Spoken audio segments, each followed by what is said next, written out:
All right, welcome back to the Ottawa Studios of Mastering Risk. I am your host, Dr. D. Today, we are going to talk about the 4 steps to build trust as a new entrepreneur and a new presence online. So let's sit back, grab yourself your favorite beverage.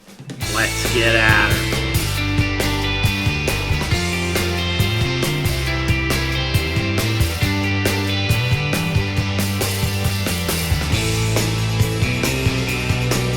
All right, welcome back to the episode. Listen, trust is everything in life. That's it. We know that as an entrepreneur, behavioral economics literature informs us that people buy from who they trust. We buy from humans they trust. We often buy emotionally and justify it with logic later. But the literature is clear that we buy based from people we trust. So how do you build trust?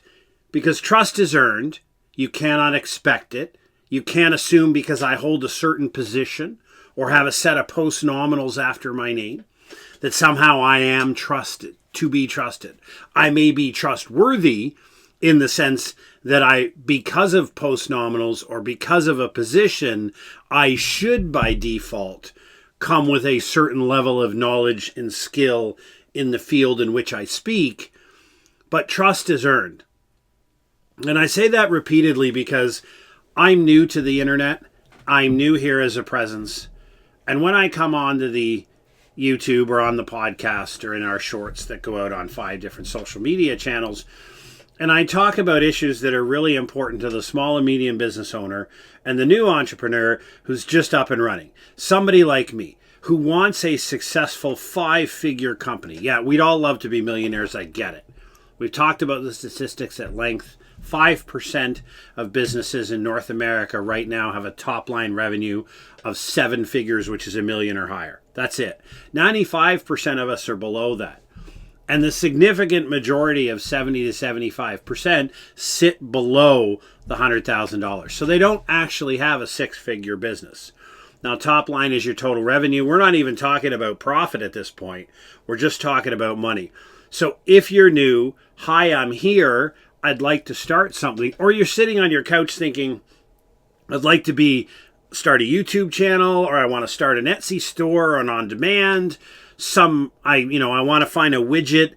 I'm a backcountry paddler, so maybe I found a widget that will help solve problems people have in the backcountry camping world, and I want to get this off the ground and see if I can make a business of it. How do you build trust with your customer? How do you get your customer to understand that you are who you say you are, that your product will do what you says it will do, what you say it'll do, and the X outcome is reasonably achievable? Because we also know that, for example, we offer here at Preparedness Labs Incorporated, my parent company, we offer digital training products. There's never a guarantee in any education, right? I've spent 11 and a half years in university as a student, and I now teach as a professor. I teach 3 graduate courses a year in risk, disaster, and emergency management. And so when I say that my product is based upon evidence, it is. But I can't come onto the internet and say that it's guaranteed to provide you success, because there are no guarantees. And I learned that from a friend of mine, an old military colleague. We were both, on my last tour in Afghanistan, we were both training officers in Kabul. And he was a officer who had a full-time job. He was a reserve officer, incredibly competent individual. But he was a banker from one of Canada's major banks. And he said they have entire programs that search everybody's emails and everybody's documentation on the entire private drive and public drive that the employees use for words like guarantee. And they highlight it, and the risk officers get that right away, because even banks can't guarantee anything other than a guaranteed investment certificate, which no matter what happens or the world's on fire, you'll get your money. Nothing is a guarantee. So how do I persuade people that I'm somebody that they can trust? That I'm somebody that when I say, if you do this, there's a high degree of likelihood, never a guarantee, but a high degree of likelihood that this is an outcome you can achieve. I can say that. Anybody can get on YouTube, grab a smartphone, film a thing and say, hey, I'm an expert, and come up with a whole bunch of different stuff and tell you, if you just do the 5 things I have here, come over behind my paywall, it's $9.99, whatever the price may be, and I'll give you the secrets. That's always going to be present. My charge to you, my offering to you as a new business owner, somebody who is thinking about starting a business, or somebody who's just interested, like, how do I determine who's trustworthy and who's not?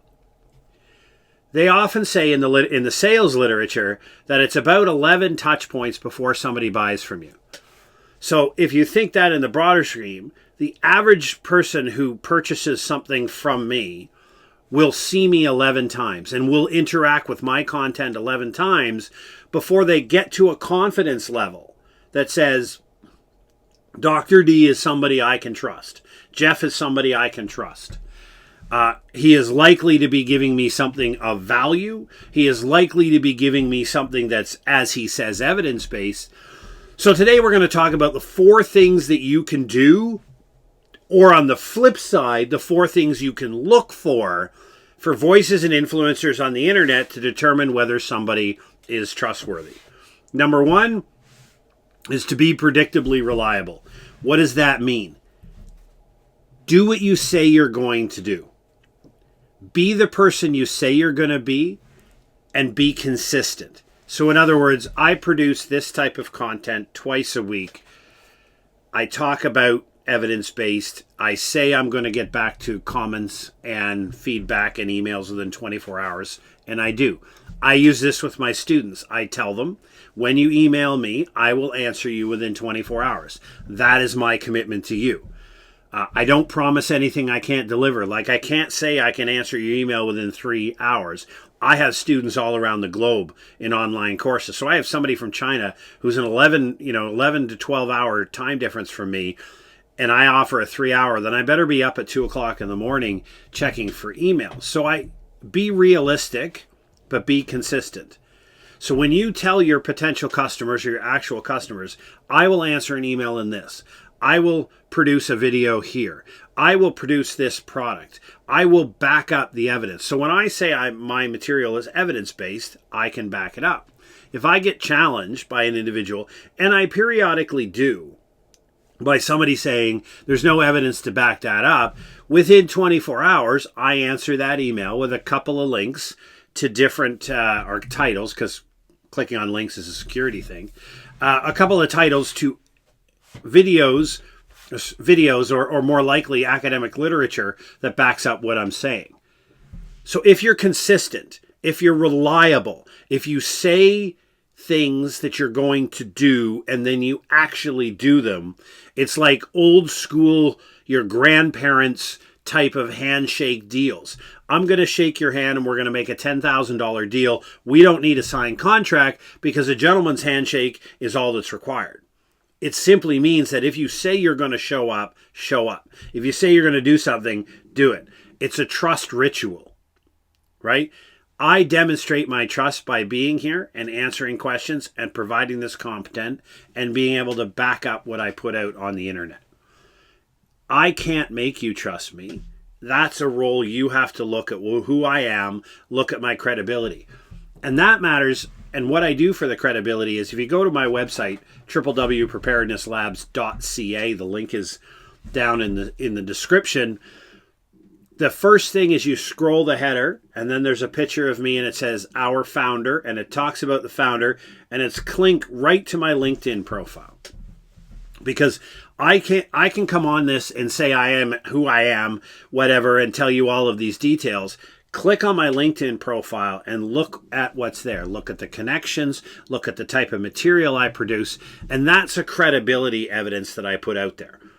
I am who I say I am, but I back it up by showing you the deets, as they like to say, right? I make it rain. I show you the paper. It's all there for you to check out, but I put it in the open because I want you to know when I say I'm Dr. D, I actually have a doctorate. When I say I teach in graduate education, well, the links to the university that I teach at are in my LinkedIn profile. It's all there to demonstrate credibility. So the number one thing for you to be trustworthy or to look for trustworthiness online is to just be credible. The second part is to show your work, not just the result. It's like when I come out and say, here's a 3-step process, do this and you'll be great. How did I get there? How did I determine that the 3 steps were the 3 steps? So if you'd ever download or buy my book, that's Preparedness Book 1 Simplified, that's on our website and it's on Amazon, we lay out the process. Like, this is what you do, not the end result, but here are all of the steps, right? Show your clients a step-by-step process to get from the pain that they're feeling to the desired outcome. Because really, that's business 101. You've identified a pain point that your customers have and a desired outcome. Just don't promise the outcome. Show them the steps. And the steps have to be realistic, right? For example, if you're 70 pounds overweight and you want to do 100 pull-ups, you probably have to drop the weight before you do the pull-ups. Might be logical. If you show that all as a detailed step with logical gate points, then you've set out your credibility. You've put it out, you've showed your work, just not the result. I also think it's credible to show your failures. And what I mean about that is, I've talked a lot on this channel about the fact that Preparedness Labs Incorporated is on its 4th iteration. The first 2 iterations were absolute abject failures. I didn't know anything about business. I did a whole bunch of dumb things. I threw tens of thousands of dollars, about $28,000 Canadian to be exact. I lost in the first couple of years of creating my business because I didn't read. I didn't find people who were trustworthy. I just thought I knew the answer and I went after it. And it didn't make any sense. The 3rd iteration of the business worked, but it required so much of my personal time frame. I could help 3 or 4 clients, but the business itself could never get over a hump of $20,000 a year. So that business could have carried on forever, but I would have made 20 grand a year at 40 hours a week. At some point, that's not going to be sustainable. This 4th iteration of our business is profitable, it is working well, and it is generating closer to 6 figures. Now, we're still a happy 5-figure company. We likely won't hit it this fiscal year. We're planning on hitting 6 figures next fiscal year, but that's forecasting in a world of which is full of chaos and uncertainty, and I can't control. But I want to talk about the failures. I want to talk about the things that I did wrong, the mistakes that I made, and lay it out completely so that people like you who are thinking about it don't do the dumb things I did. This is why a lot of my videos, if you backtrack to a couple of them, when I talk about the 5 strategies of getting your business ready for 2026, is your business prepared for the coming disaster? Those type of things that's grounded in, hey, I wasn't ready. I made these mistakes. Here's what I did, why it was wrong, and it cost me a great deal of money and time. Time I can't recover. Money I always can. Time I can't recover. So putting it out there and showing people the warts and all, as they like to say, demonstrates part of your credibility. It says to the world that he's just not sunshine and roses. He's not promising $1 million in 10 steps. Just buy his program. It's $29.95. The guy's saying he's messed up a bunch. He's lost tens of thousands of dollars. Now he's figured out a way that makes sense and generates a healthy 5-figure income.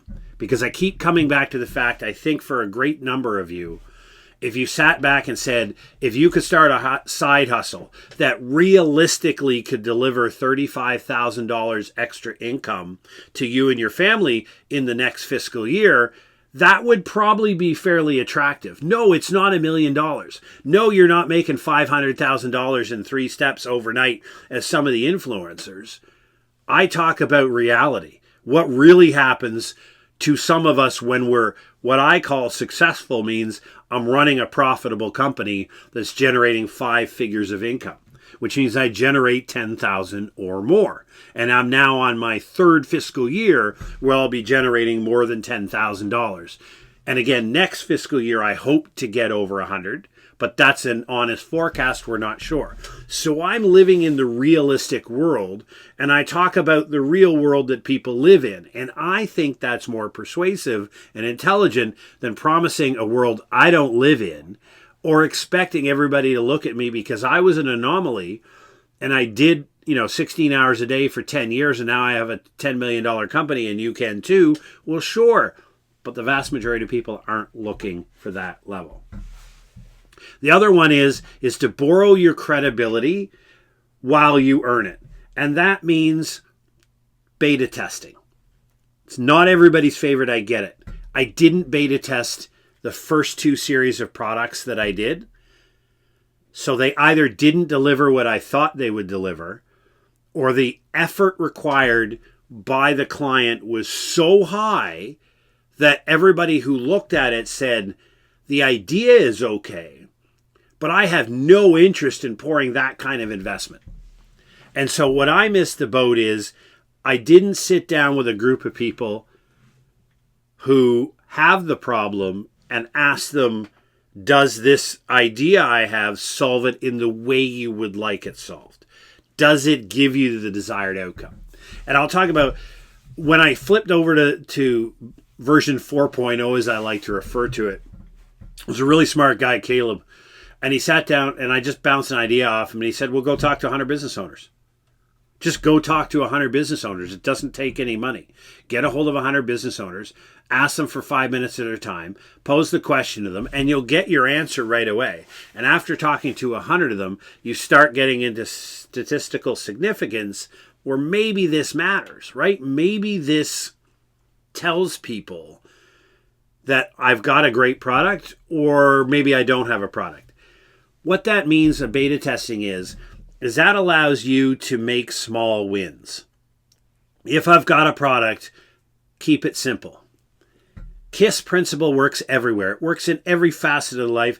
I talk about the art of simplification on a lot of my YouTube episodes and a couple of years on the previous podcast episodes. There's over 380 over on Buzzsprout. It's hilarious because simplification is always the answer to complexity and difficulty that you'll find. People are often charged that things are complex. There's multiple stakeholders. There's a whole bunch of interrelated consistencies in there that'll cause difficulties and barriers and obstacles. And a lot of people will speak at length at how difficult something is to do. Keep it simple. When you build a product, you earn trust by making it simple. Because there's four factors, and Alex Hormozi talks about this in his book, $100 Million Leads and $100 Million Offers. Think about you have a pain and a desired outcome. That's your sell point, right? Every one of your avatar, your target group that you want to sell something to, has to have a significant pain that you are solving. Otherwise, nobody cares. That's a mistake I made first time around.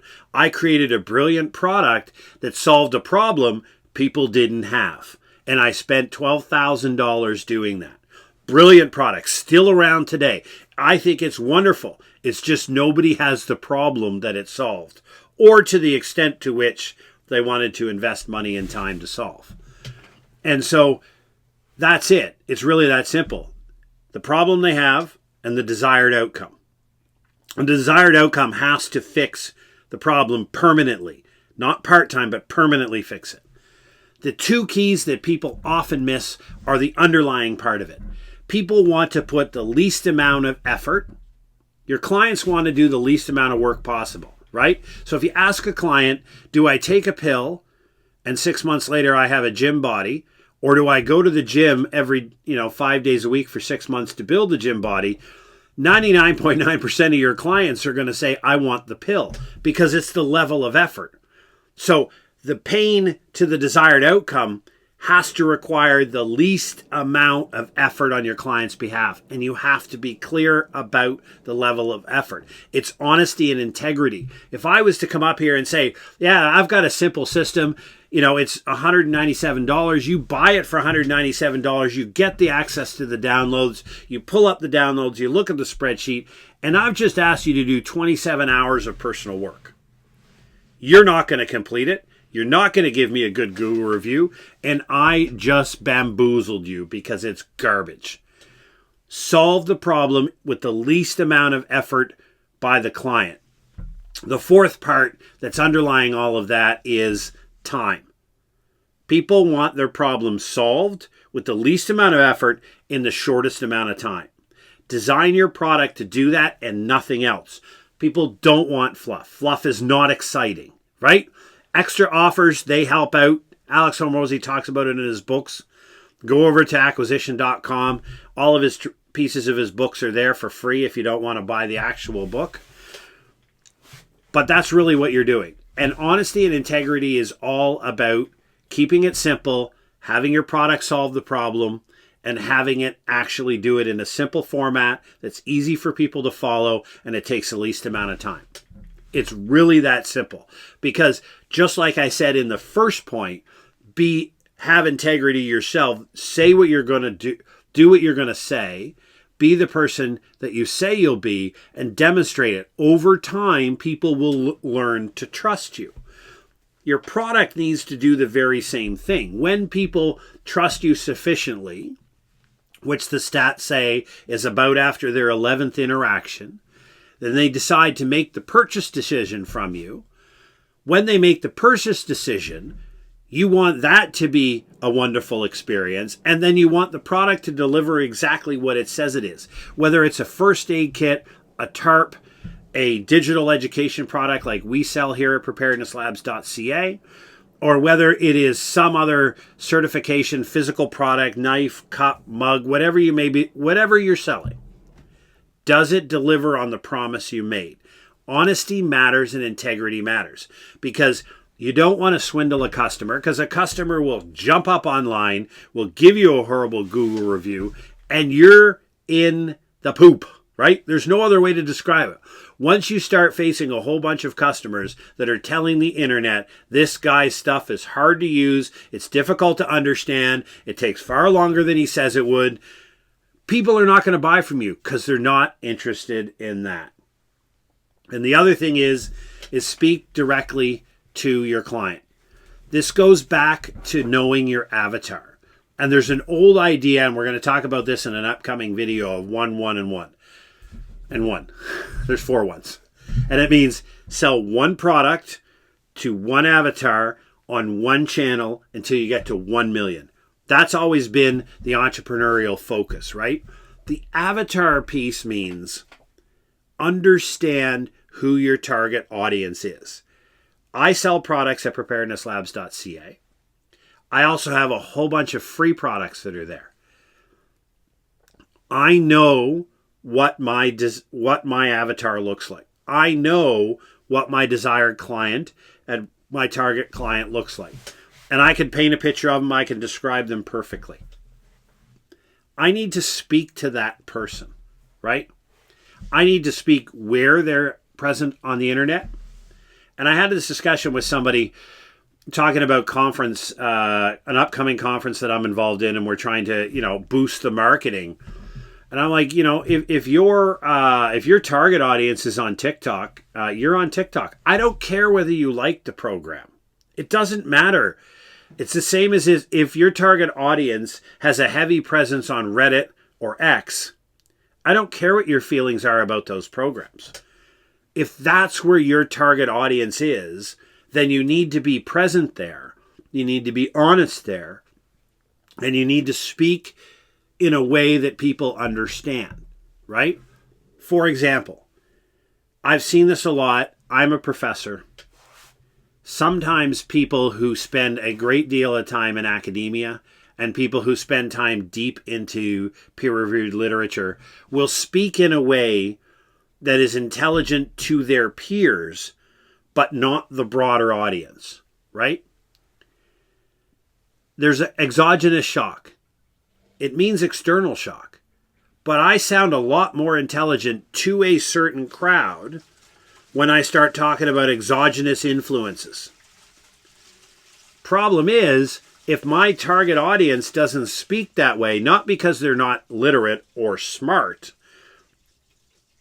if I speak in a way that tries to speak above people's normal use of the human language, more than likely, I'm going to be viewed as arrogant and out of touch, right? If my target avatar is over here using this type of language and talking about items and events in this type of way, then I'm going to use that language. I'm going to speak like I'm part of their group, because that helps persuade them that I understand what? The problem we're solving. If I come at it from some 10,000 foot arrogant, look at me with my post-nominals and my cool degrees, and I'm looking down and saying, I'm the smart guy here to solve your peasant problem, I'm going to look like an arrogant SOB, and you shouldn't do any business with me. And you probably won't. And then I'll just figure that people are dumb and they don't understand my value. And then the whole entire business relationship is lost. So you build trust through being yourself, through doing exactly what you're going to do, by telling people the whole story, how the whole product works, how you developed it, all of the warts and failures along the way, being open and honest and transparent, by testing it, ensuring the problem solves it, ensuring you do it in the quickest possible way, ensuring it's simple and easy for people to use. Because if I tell you I'm going to solve your problem, and I tell you it takes 2 hours and 30 minutes a month after that, if it takes longer than that, I lose credibility, right? Because that's my fault, not yours. That's the difference. Be the person that you would want to buy from. Be the person who delivers truth and the product does what you say it does. And then be the honest representative that answers emails, inquiries, talks about it, and answers customers' questions. The key to being trusted on the internet is simple: to be you, to be honest, to have integrity, and keep it up consistent. It's consistency over time, right? I will be successful in my business. I will be successful in my social media content if I'm consistent, I'm honest, I have integrity, and what I say is true is actually true. When I offer a product, even a free product, and a number of our free products that are available on our website at www.preparednesslabs.ca, a lot of those products, they better deliver what I say they do, or I'm not going to get clients past the free product. Because this is what I believe an honest businessman would do, or businesswoman, business person, is to simply say, I am who I am. I believe I have an educated, important voice in the field. So here is some free products to build credibility. Here's my free YouTube channel and podcast. Please consume and listen to me and follow the information that we put out. And at a certain time, I'm going to build sufficient amount of credibility that when you're ready to get some more deeper education or to join an ongoing monthly community of people who are managing risk at 100 miles an hour and they're getting all the latest information, then come back to our website and look at our 4 purchase products, right? But I need to build that credibility. And that runway is not mine to determine. That is yours to determine as a client. And as a business person or as an entrepreneur, it's up for you to lay out the roadway, lay it clear for your customers, and then trust the process. Continue being present, show up, be the person you plan on being, and that's how you differentiate yourself from the noise, the nefarious actors, and all of the other gnaws on the internet. Thanks for joining us this episode on Mastering Risk. All of the links are down in the show notes. Drop by our website, www.preparednesslabs.ca. Take care. Stay safe.